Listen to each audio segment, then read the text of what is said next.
जी, आप बेहद महत्वपूर्ण बात कह रहे थे मेरे ख्याल से, जाति इस पे समीकरण पे। जी श्री भवनाथ जी। दरअसल जातीय समीकरण इस प्रकार से अपने आदर्श रूप में होना चाहिए कि वह अपने देश, अपने राष्ट्र, अपने समाज के एक इकाई के रूप में, जी यदि एक जाति अथवा व्यक्ति अपनी उपस्थिति दर्ज कराता है, तभी वह राष्ट्र के हित में और अपने हित में भी काम कर सकता है। वह एक इकाई है, वहां पर ऊंच नीच की कोई बात ही नहीं है। भले यह स्थिति यथार्थ में हो या न हो, इससे रचनाकार को कोई फर्क नहीं पड़ता है, क्योंकि रचनाकार अंततः एक आदर्श रूप में अपनी बात रखता है और वही रचना शाश्वत हो पाती है जिसमें आदर्श की बात हो। यही मेरा उद्देश्य रहा है कि इसमें हर व्यक्ति अपने लिए भी है और अपने राष्ट्र के लिए। अब हम लोग के बीच में श्री विनय हैं, विनय ठाकुर हैं, जो लोक पर अपनी काफी मजबूत पकड़ रखते हैं और खास करके मैथिली साहित्य के लिए जो है उनकी जो उत्सुकता है, उनका जो रुझान है वो काफी संरचनात्मक है। हम स्वागत करते हैं विनय आपका, बहुत बहुत स्वागत आपका। और हम चाहेंगे जी, तो हम चाहेंगे कि घोड़ी आओ कमला पर जो आपके प्रश्न हैं, जो आपके उद्गार हैं, जो आपका एंगेजमेंट है लेखक के साथ, लेखक स्वयं हमारे साथ हैं, तो आप उनको लेखक से आप मुखातिब हों, अपने प्रश्नों को रखें, अपनी बात को रखें। स्वागत है आपका। धन्यवाद सविता जी, धन्यवाद भवनाथ जी। घोड़ी आओ कमला दो वजहों से मुझे बहुत आकर्षित करती, कहानी के रूप में। एक तो नदी के रूप में कमला स्वयं। मिथिला में हम एक बात जो खास देखते हैं कि नदियों के साथ जो रिश्ता है उसमें मान मनोहार के साथ साथ रूठने मनाने की भी गुंजाइश है। जो हम महाभारत में देखते हैं कि भीष्म जो है वो गंगा के साथ रूठ जाते हैं कि अब मैं आपके पास नहीं आऊँ, आपको मेरे पास आना है।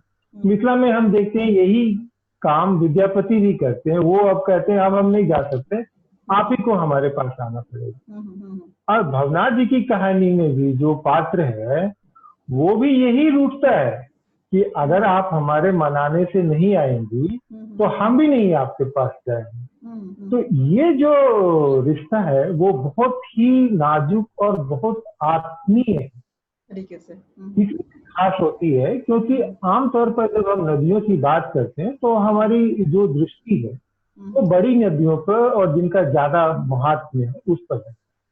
कमला इस मामले में मुझे बहुत खास इसलिए लगती है, एक तो कमला में वो सारे तत्व हैं जिसको आज तथाकथित सबाल्टर्न या लेफ्टिस्ट या फेमिनिस्ट जितने भी आप आलोचनात्मक धाराएं देखेंगे सब उसमें मिलेंगे।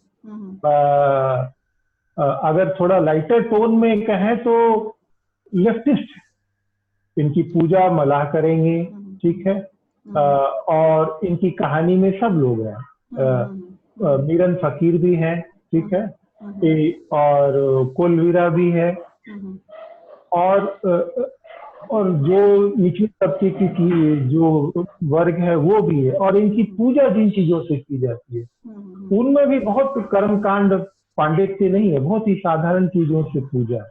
जो मूर्ति की कल्पना की है उसमें भी वो जो दिखा रहे हैं वो बहुत ही जनवादी रुझान की कल्पना। जी जी आप हाँ, आप कुछ कहना चाह रही थी? हाँ, मैं ये कहना चाह रही हूँ कि लेखक इसको किस तौर पर देखते हैं, मतलब वो कितने सहमत या असहमत है आपकी बात से। जी हाँ, मैं भवनाथ जी से यही कहना चाहता हूँ, आप यह बात तो सत्य है कि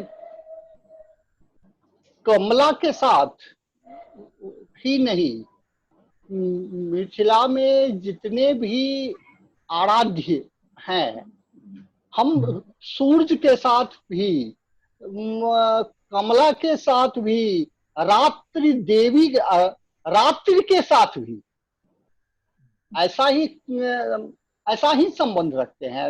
वैदिक ऋषियों ने रात्रि सूक्त में भी लगभग ऐसा ही भाव व्यक्त किया है। एकदम वो एक पर्सनिफिकेशन, एक मानवीकरण का जो रूप हम भारतीय साहित्य में देखते हैं, यह अद्भुत है। मिथिला में हम कमला की सखी, उनकी बहन लक्ष्मी के साथ भी वैसी ही स्थिति रखते हैं। हाँ, इसमें एक खास बात आई है कहानी में कि वह मल्लाह कमला के प्रति दूसरे व्यक्तियों के द्वारा किए गए आक्षेप को नहीं बर्दाश्त करने के कारण 5 पीढ़ी से एक सिमल के पेड़ पर उल्टा लटकाया गया है, प्रेत की तरह लटका हुआ। एक ऐसा वह मल्लाह है जिसे दंड के रूप में वह उल्टा लटका करके मार दिया गया है, और उसकी पत्नी फुलिया को वहां पर उनके सिपाहियों ने मार डाला है। यही से मुझे आपकी कहानी की एक बात खास याद आती। हाँ, एक खास बात जो मुझे याद आई, जब राजा पूछता है, प्रेत से राजा पूछते हैं कि ये कहानी में अब फुलिया की कहानी क्यों शुरू कर दे रहे हैं, तो प्रेत ये बोलता है कि बगैर फुलिया के आप हमको पहचान पाइएगा क्या। ये जो बात जो है, ये बहुत खास बात है कि वो ये अपनी पहचान जो है फुलिया के बगैर नहीं देखता, क्योंकि ये कहानी जिस तरह से चलती है, ये जो शिल्प जो है ये बेताल पचीसी की तरह चलती है। उसमें ये जो आधुनिक विमर्श, जो एकदम से कह लेंगे स्त्रीवादी विमर्श जो है, ये इसकी भी झलक मिलती। माने अगर हम क्रिकेट का शब्दावली इस्तेमाल करें तो ये कहानी रिवर्स स्विंग करती है, आपको एक लेवल पे मिथोलॉजी पे ले जाती है, धर्मशास्त्र पे ले जाती है, वो कर्म है, पूजा है, और अचानक से ये रिवर्स लेती है और आपको फिर ले आती है कि intellectual property, patent, food processing, packaging, इन सब चीजों की चर्चा करती है। पर चर्चा इस ढंग से करती है कि आपको उसका अंदाजा नहीं लगता कि ये चर्चा आखिर हमको किस चीज से हो रही है। जैसे मोहन आगाशे ने एक बार कहा था कि हमको ज्ञान की चीजें जो है वो मनोरंजन के उसमें लपेट के देनी होगी, तभी वो थोड़ा स्थायी होगी। शायद इसी वजह से हमारे पुराने विद्वजनों ने बड़ी बड़ी बातें जो है कहानियों के रूप में, सुख के रूप में, कथा के माध्यम से भी। तो भवनाथ जी की ये अदा मुझे बहुत पसंद आई कि वो कहानी को ले जा रहे हैं और फिर एकदम से रिवर्सिंग करते हैं। जब कमला की बात होती है, जब पोखर खुलने की बात होती है, तो उसमें वो बात जो प्रतीक यूज इस्तेमाल करते हैं, जैसे राजा कमला की सूखी हुई धार को देखता है, तो जो प्रतिमान उन्होंने यूज किया है वो ये कि वो धार ऐसी थी जैसे किसी सांप का केंचुल। हाँ, सांप का केंचुल, ये बहुत जीवंत प्रतीक है।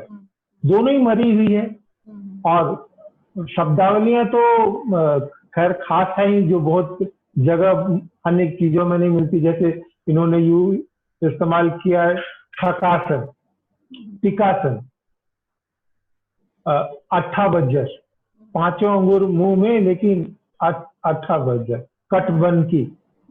तो जो ये कहानी, जो चीज जो सबसे खास करती है, जिसको हम लोग कहते हैं इनटेंजिबल हेरिटेज। एक तो टेंजिबल हेरिटेज होता है जो हम भावनों के रूप में देखते हैं, शिल्प के रूप में देखते हैं। दूसरी जो एक हमारी विरासत होती है वो होती है जो हमारी जीवन शैली है, जो हमारा खान पान है, जो हमारा पहनावा उड़ावा है। उन चीजों को भी ये समेट के लाते हैं। जब रानी का वर्णन करते हैं तो उसके गहनों का वर्णन करते हैं, उसकी केस राशि का बहुत सूक्ष्मता से करते हैं। और जी बिल्कुल। हाँ, वो भवनाथ जी को देख के अंदाज नहीं लगता है कि ये सौंदर्य की इतनी बारीक परख सकते हैं। नहीं, ये मेरे ख्याल से सही नहीं नहीं नहीं, बहुत गहरे व्यक्ति हैं और उससे भी ज्यादा जो है मेरे ख्याल से धैर्य के साथ लोक संसार को, जिसको कह सकते हैं हम लोग की कृत्रिम तौर पर लोग को नहीं देखते हैं, वो बहुत गहरे भींगे हुए लेखक हैं वो, और उनका अंदाजा लगा पाना। आप सही कह रहे हैं कि गुड़िया और कमला जो है एक मेरे ख्याल से बेहद महत्वपूर्ण टेक्स्ट है। बहुत सारे टेक्स्ट की रचना उन्होंने की है, बहुत सारा काम कर रहे हैं। इनफैक्ट भवनाथ जी को बांधना मुश्किल है, वो शिलालेख विशेषज्ञ हैं, अभिलेखों को पढ़ते हैं, संस्कृत के विद्वान हैं, या फिर मैथिली को। इसमें एक बात वैसे हो सकता है पवनाथ जी मुझे कहें कि ज्यादा बड़ी बातें कर रही हैं। विद्यापति का जो एक स्वरूप देखते हैं हम, जहाँ वो संस्कृत के अवहट के इतने बड़े विद्वान हैं, वहीं वो सीधा उतरते हैं मैथिली पे। ये रोचक है भवनाथ जी के रचना संसार के विषय में, कि एक शास्त्रीय भाषा के इतने ही बड़े विद्वान, और फिर जब मैथिली पे उतरते हैं तो आप सही कह रहे थे, जिस तरह की टर्मिनोलॉजी का उन्होंने इस्तेमाल किया है वह बिल्कुल लोक से उठाई हुई, मतलब एकदम से जिसको कह सकते हैं कि बहुत ही सूक्ष्मता से उन्होंने उस भाषा को बहुत मैंने जो शब्द उन्होंने चुने हैं उसमें जो क्रिया है उसकी ध्वनियां भी है, जैसे ठक ठक, ठीक है ना, तो वो उसको पूरा उसी तरह यूज करते हैं। और जो वर्णन करते हैं तो वो जो शब्द लेते हैं वो शब्द में वो पूरा एक महसूस होता है कि ये उन्होंने उस चीज को बहुत नजदीक से महसूस किया है, भोगा है।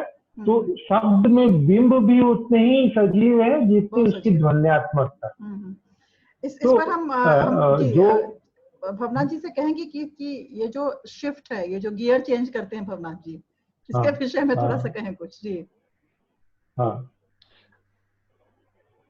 वस्तुतः यदि हम देखें तो साहित्य वही है जिसमें सब कुछ हो, सब कुछ एक साथ हो। उसमें मंगल कामना का भी लक्ष्य हो, सौंदर्य हो, शिल्प हो, उसी को हम साहित्य कहते हैं। और मैं इस माने में आदर्शवादी रहा हूं, मैं यथार्थवाद से बहुत दूर रहने का प्रयास करता हूं। नहीं, पर पता नहीं विनय अपनी बात कहेंगे, पर जहां तक मेरी इस यथार्थवाद और आदर्शवाद के बीच का जो द्वंद्व है, मुझे लगता है कि आपको मैं इनफैक्ट अगर क्लब करना ही होगा, अगर कैटेगरी बिठानी ही होगी, तो आप बिल्कुल यथार्थवाद के करीब हैं, क्योंकि जिस संस्कृति की आप बात कर रहे हैं वो बेहद एक रियलिस्ट संस्कृति है, वो एक यथार्थवाद की संस्कृति है। जी लोक की जो बात है वो आदर्श है ही नहीं, वो आदर्श से बहुत दूर आपको बहुत ज्यादा स्पेस देता है, बहुत ज्यादा स्पेस देता है, जिसमें आप एक रियलिस्ट संस्कृति को बहुत गहरे कथा कहने की जो भारतीय शैली है, जैसे हम पंचतंत्र की कथा को देखते हैं तो अस्ति भागीरथी तीरे विशाल सालमली तरु, यहाँ से आरंभ होता है। और इसमें पशु पक्षी सबकी कथा है।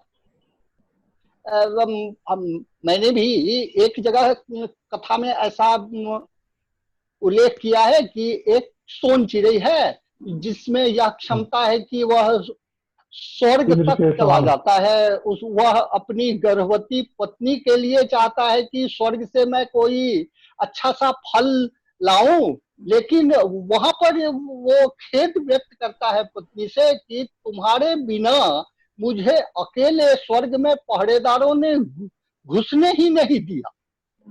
वहां का नियम है, नंदन कानन का नियम है यह। तो इस बात को भी ला करके मैंने जोड़ दिया यहाँ पर, कई वस्तुओं को विभिन्न स्थानों से ला करके जोड़ना, लेकिन सबके केंद्र में मेरा जो लक्ष्य रहा है उस लक्ष्य में कोई बाधा नहीं पहुंचे। उस परिवेश को बनाने में कई तरह की बातें हो सकती है जो लोगों को बीच में फजूल लगे। जैसे एक मैं देना चाहूंगा कि अंतिम रात में जब राजा चलने लगते हैं रानी से बिना पूछे, और रानी तो जगी हुई है, वो भभा करके हंसने लगती है और अपनी वेदना वह एक लोक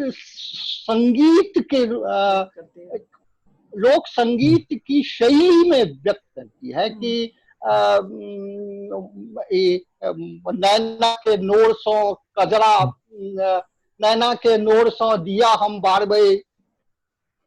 यह एक अलौकिक वर्णन है वहां पर, लेकिन वही रानी उसके तुरंत बाद धरातल पर उतर आती है जब उसे पता चलता है कि राजा उस कमला के रूठने की बात का पता लगाने के लिए उस नदी के किनारे रात में अकेले जा रहे हैं। तब वो रानी कहती है कि मैं भी जाऊंगी। राजा चौंकते हैं कि वहां पर मैंने देखा जैसे पुरैनिक पात के ढाल बना के क्यों युद्ध में जवाक बात कह रही हो। राजा यही सोचते हैं कि ये मेरे साथ ये अबला नारी जाकर क्या करेगी, लेकिन कमजोरी हो जाएगी। वही नारी जब कहती है कि नहीं, मैं अब अपना रूप दिखाती हूँ, तो वो है अपने तंत्र के बल पर एक मोयना के पत्ते पर पति को भी साथ लेकर के खड़ी हो जाती है और मंत्र बल से वह दिशा भूल करके वे दोनों उसी पेड़ के नीचे चले जाते हैं। दरअसल मेरा वहां पर उद्देश्य है कि भूत को किसी तरह से रियलिटी में लाया जाए। अभी जो भूत फैंटेसी में है उसको रियलिटी में हम कैसे लाएंगे, इसके लिए हमने वो एक पूरी कथा का ताना बुना है और उसी में वो सोन चिड़ै के कथन से पेटेंट और जूठन खाने की बात स्पष्ट हुई है। और वही सोन चिड़ै इन्हें एक लकड़ी सौंपता है जो कि उसने नंदन वन से इकट्ठा किया है और उसी लकड़ी से उस भूत को फिर रियलिटी में लाते हैं। तो वही उद्देश्य है। उस उद्देश्य की पूर्ति के लिए इतने सारे पापड़ बेलने पड़े। इतने सारे प्रोग्रामिंग भावनाथ जी यहाँ पे भावनाथ जी हमको अच्छी तरह याद है, पिछली बार भी मैंने ये आपकी बातचीत में ये जिक्र हुआ था कि आपने जो हम एक नॉलेज इकोनॉमी में जी रहे हैं और इसमें जो सबसे जरूरी चीज है originality of clarity of vision, तो उसको उन्होंने आपने ये जूठन की परिकल्पना करके एक बड़े अच्छे से ये किया। और मैंने देखा कि आप जो सोन चिड़ैया के मुंह से आप जो कहलवाते हैं कि एक चीज जिसको एक समाज ने तिरस्कृत कर दिया है, उसी को अगर हम इस्तेमाल करते हैं, चाहे वो ड्रग हो, चाहे वो कोई विचार हो, चाहे वो कोई पुस्तक हो, तो हम वो एक ढंग से जूठन इस्तेमाल करते हैं या दोयम दर्जे की चीज इस्तेमाल करते हैं। अब इससे मुझे एक बड़ी इंटरेस्टिंग कहानी है कि इसी तरह का विचार, मिलते जुलते विचार जो है वो भगवती पुराण में जो है वो है कि विकुक्षी जो थे उनको अष्टक श्राद्ध के लिए सामान लाने के लिए जंगल में भेजा गया और वहां वो भूख के चलते उन्होंने एक खरहे का मांस खा लिया, बाकी वो लेते आए। अब जब ऋषियों को ये पता चला तो उन्होंने उस सामग्री का इस्तेमाल करने से इनकार कर दिया। तो उनका जो कॉन्सेप्ट था वो यही था कि ये अब झूठा हो गया, आपने इसका एक भाग इस्तेमाल कर लिया है तो अब ये ओरिजिनल नहीं रहा। और उनको वहां से राज्य से निकलना पड़ा, उसका नाम फसाद हो गया, तो बाद में उनको राज्य मिला। लेकिन मतलब जो एक बोलते अंतर्वर्ती धारा या जो मूल तत्व, जो एक फ्रेशनेस ऑफ आइडिया, वो लगता है कि बिल्कुल आसपास है। तो इसीलिए मैंने कहा था कि आप की जो कहानी है, जो आपका स्टाइल है, वो बिल्कुल अब्दुल कादिर की तरह रिवर्स सीन लेती है।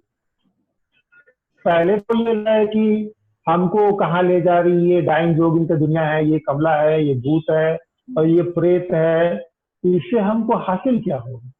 पर जब वो लाती है हमको नीचे, जब कहानी बताती है, तो वो हमको ये भी बतलाती है, धान की किस्में बतलाती है, मछली की किस्में बतलाती है, हमको ये भी बताती है कि भेंट का चावल था, कैसे इस्तेमाल होता था, और हमको ये भी बताती है कि उस जमाने में व्यापार का मार्ग कौन सा था, हमारे यहाँ क्या सरप्लस था और उसका हम कैसे इस्तेमाल करते हैं, प्रतीक क्या है। जो इस कहानी में जिस ढंग से वर्णन गोसाउन का हुआ है, उसी ढंग से वर्णन कमला का हुआ है। दोनों का पहनावा ओढ़ावा एक ही जैसा है, वहां थोड़ी मछली ज्यादा है, बाकी पूजा की हुई भी वही मकान है, वही धान की जुट्टी है, और जो छोटे छोटे लोग कैसे अपने अपने हिसाब से पूजा करते हैं, सबकी उसमें चर्चा है। मेरे ख्याल से कहानियां भी आर्थिक प्रक्रियाओं को, जी आपने बिल्कुल सही कहा है कि जहाँ एक फैंटेसी है, जहाँ प्रतीकों और बिंबों का जो है वो बहुत ही अद्भुत मेरे ख्याल से उन्होंने इस्तेमाल किया है, एक नई किस्म की मतलब धारा के साथ किया है, जिसकी चर्चा या जिसका बहुत पहले जिसका प्रेसिडेंस हमें नहीं मिलता है, बहुत ज्यादा कथा संसार में नहीं मिलता है, उसको समावेश करते हुए उन्होंने एक नई धारा चलाई है। एक आर्थिक प्रक्रियाओं को जिस तरीके से उन्होंने सटल तौर पे कथा का अंश बनाया है, ट्रेड रूट्स की बात करें या फिर पेटेंट की बात करें, मेरे ख्याल से वो काफी अहम पक्ष है। जी, यही जो इन्होंने जो प्रतीक जो चुने हैं, वो प्रतीक दोनों दुनिया के हैं। अब जैसे इन्होंने जो पेड़ चुना है वो सेमल का पेड़ है, और जब आप पुराने इसमें करेंगे तो 7 द्वीपों की जो चर्चा होती है उसमें सालमली द्वीप है, जम्बू द्वीप के बाद सालमली द्वीप है, और सालमली द्वीप में सेमल का पेड़ प्रमुख है। चिड़िया और उसका जो प्रमुख है वो सारे उस ढंग से वर्णन है। तो कहीं ना कहीं जो ये हमको एक साथ दोनों दुनिया में ले जाते हैं। जो आज जो हम बहुत कठोर विभाजन करते हैं कहानियों में या यथार्थ में या शैली में, कि जो आदमी खानों में बांट करके करते, पर कुछ लोग जो होते हैं वो खानों में नहीं बढ़ते, क्योंकि वो पूरे व्यक्तित्व होते हैं। जैसे मान लीजिए कबीर है, तो कबीर को आपको वर्णन करने के लिए आपको जो जिस ढंग से आप नापते तो देखते हैं इसमें तो वो ये अटके नहीं है, तो उनको अलग ढंग से। तो वैसे जब आप भवनाथ जी की कहानी को का पूरा आस्वादन लेने के लिए या उसको समझने के लिए आपको एक तो पहले सहृदय होना पड़ेगा।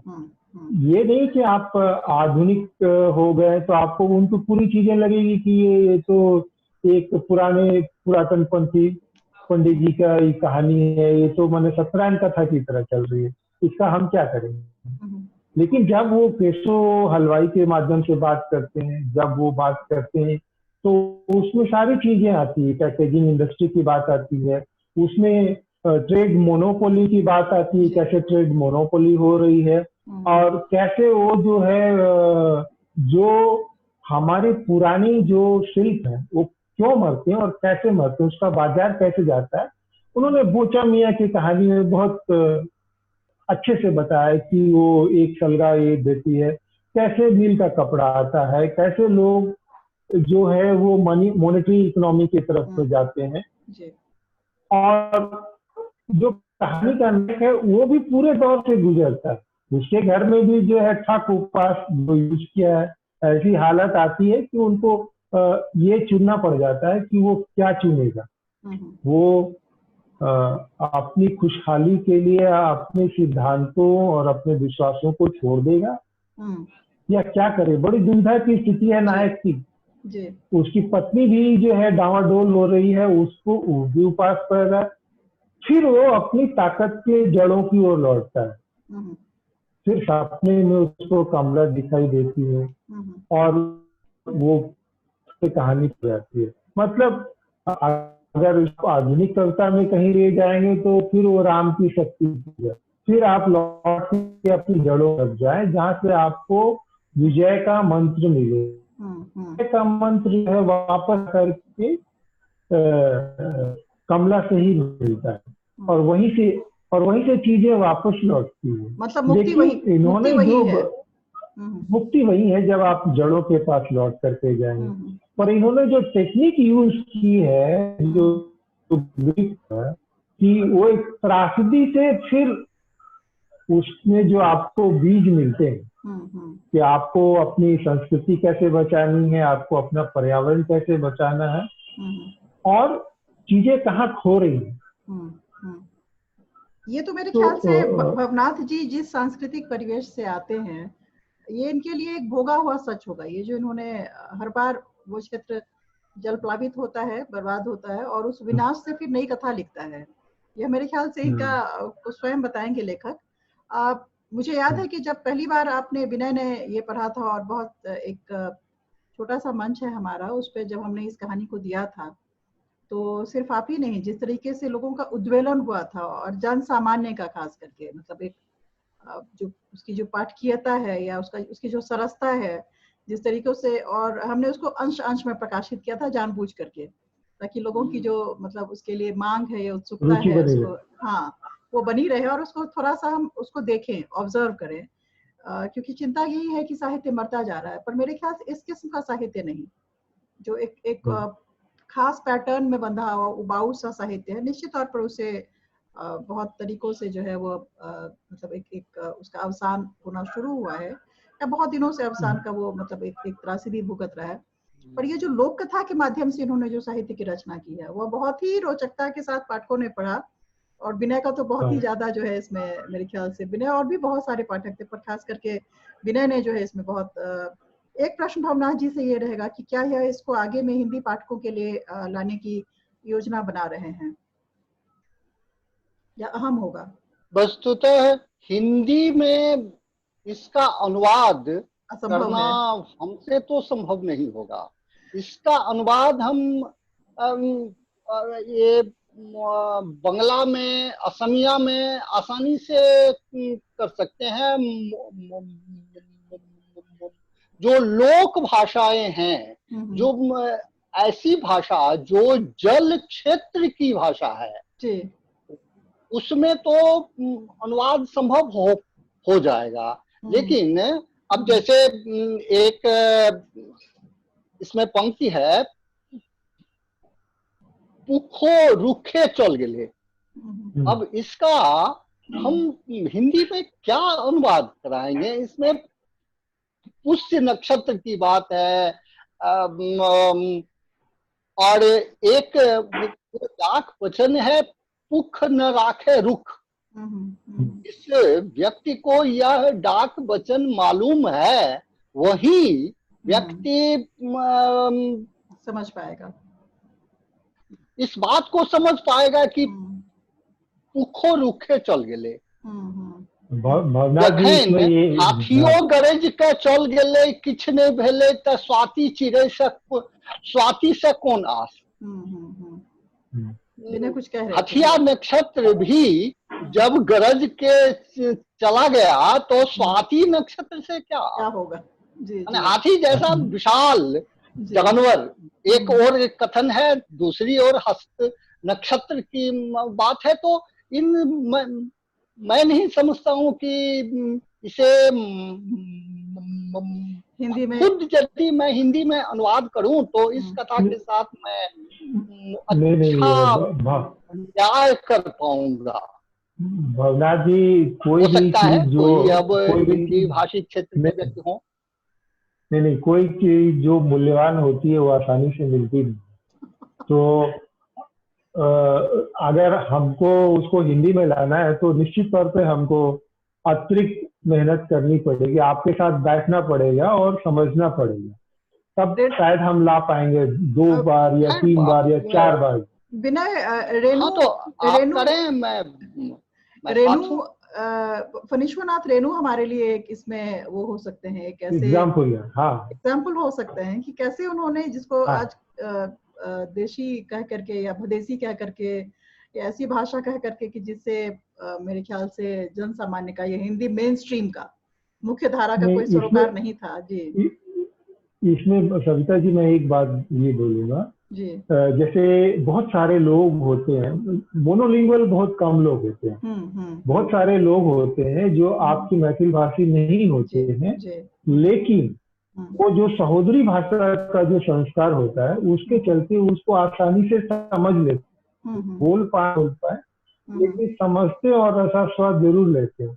जैसे मैंने वो मछलियों के बारे में जो लिखा था, तो एक दो मैंने अपने मित्रों को ऐसे टेस्ट के लिए भेजा था, तो उन्होंने कहा हम समझ लेते हैं और अच्छा, ये कहानी हम एक बार हिंदी के प्लेटफॉर्म पे रख के देखे। हरिमोहन झा की कहानियां जो है वो हिंदी का पाठक आराम से समझता है, बहुत मजा लेता है। ये कहानी भी जो है लेकिन मेरे ख्याल से लेकिन मेरे ख्याल से भवनाथ जी की जो ये खास करके ये कथा है गुड़िया और कमला, उसके लेयर्ड जो है ना, लेयर्स जो है वो बहुत, जैसे डाक वचन की इन्होंने बात की, तो अगर जिनको सही कहा है इन्होंने कि डाक वचन का ज्ञान नहीं होगा, वो उस ट्रांसलेशन तो बहुत मुश्किल है इसका। नहीं, डाक वचन जो है ना, जैसे डाक वचन है वैसे माघ भी एक बड़े क्षेत्र में, राजस्थान, उत्तर प्रदेश, ये में माघ का भी है। उन्होंने भी ऐसी, जैसे डाक वचन घाघ है, ऐसी ये चीजें हैं। मतलब ये जैसे गोनू झा की कहानियां हैं, वैसे तेनालीराम की कहानियां, वैसे गोपाल भांड की कहानियां। तो ये चीज जो है, मतलब आधार संरचना जिसको हम बेसिक स्ट्रक्चर बोल सकते हैं, बेसिक स्ट्रक्चर हमको और भी जगहों पर मिल जाएगी। हाँ, ये है कि हम कितना मेहनत करके इसको खोल पाएंगे।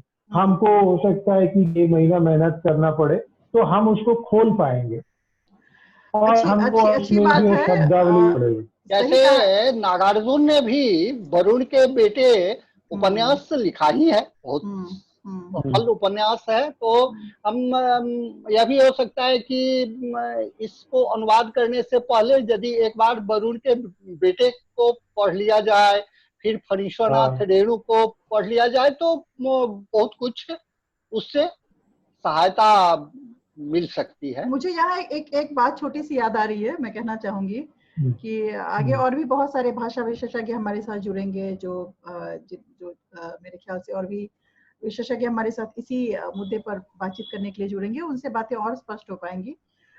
मुझे एक प्रोफेसर कपिल कपूर की एक बात याद आ रही है। एक संभाषण उन्होंने कहा था कि जो चीनी नागरिक हैं, चीन के जो व्यक्ति हैं, वो उन्होंने इनफैक्ट वो ज्यादा बोलते नहीं थे, वह कम बोलते थे। कारण यह था कि उनका यह विश्वास था कि विश्व को अगर हमारी बातें समझने में, और दूसरी बात कि वह अनुवाद बहुत ज्यादा नहीं करते थे, उन्होंने कभी भी हृदय से अंग्रेजी को जो है वो आत्मसात नहीं किया, और वो ज्यादा से ज्यादा संवाद अपनी चीनी में ही करते थे, चीनी भाषा में। उसके केंद्र में यह सोच थी कि अगर किसी को समझना होगा तो वह चीनी बोलना हमारी भाषा सीखेगा। तो जो भवनाथ जी के इस टेक्स्ट की गहराई है, उसे मेरे ख्याल से उतरने के लिए, उसका रसास्वादन करने के लिए, साहित्य तो बात रस की है, आप कितना गहरे उतरते हैं, वरना तो चिकलिट लिटरेचर है, आप पढ़ के निकल जाइए जी। और एक बात यह भी स्पष्ट है, मैं एक मिनट लेना चाहूंगा कि जब अनुवाद होता है जो लक्ष्य भाषा का साहित्य होता है वह समृद्ध होता है, और जो मूल भाषा का साहित्य होता है वो उसकी हानि होती है। यह इस बात को हम संस्कृत के संदर्भ में देख चुके हैं, पढ़ चुके हैं। यदि हम मैथिली की कथा का अनुवाद हिंदी में करते हैं तो इससे हिंदी भाषा समृद्ध होगी जी, और मैथिली भाषा की कहीं न कहीं हानि अवश्य होगी। लक्ष्य भाषा समृद्ध होती है अनुवाद के माध्यम से, यह मेरी मान्यता है। मेरी सहमति। अनुवाद करके अंग्रेजी समृद्ध हुई है, लेकिन संस्कृत की हानि।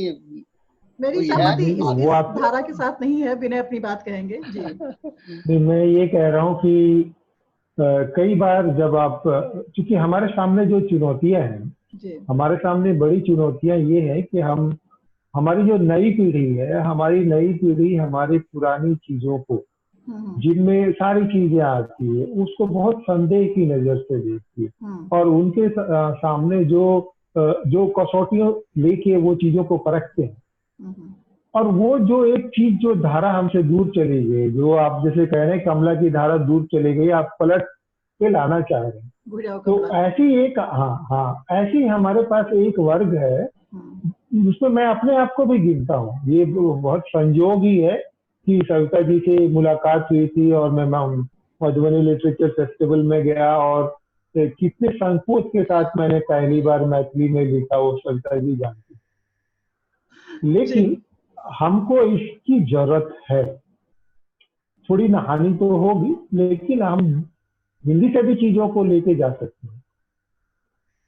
बहुत अच्छी बात है। मेरे ख्याल से बहुत सारे लेयर्स इसके स्तर हैं, कहाँ लाभ कहाँ हानि, ये सब मेरे ख्याल से बहुत दूर की और दूरगामी बातें हैं। और कहीं ना कहीं तो जिसको कह सकते हैं कि अभी भी, जैसे फॉर एग्जांपल ये मैथिली का टेक्स्ट है, पर एक जैसे हमारी मधुबनी लिटरेचर फेस्टिवल की एक हम लोग बहुभाषाई संरचना में जी रहे हैं, या उसका उद्देश्य जो है वो घोषित उद्देश्य है बहुभाषाई होना, क्योंकि कहीं भी हम मेरे ख्याल से एक स्तर पे एक लीनियर एक रेखीय इसमें नहीं जी रहे हैं। तो अभी भी हम जो डिस्कशन है मैथिली टेक्स्ट का हिंदी में कर रहे हैं जी।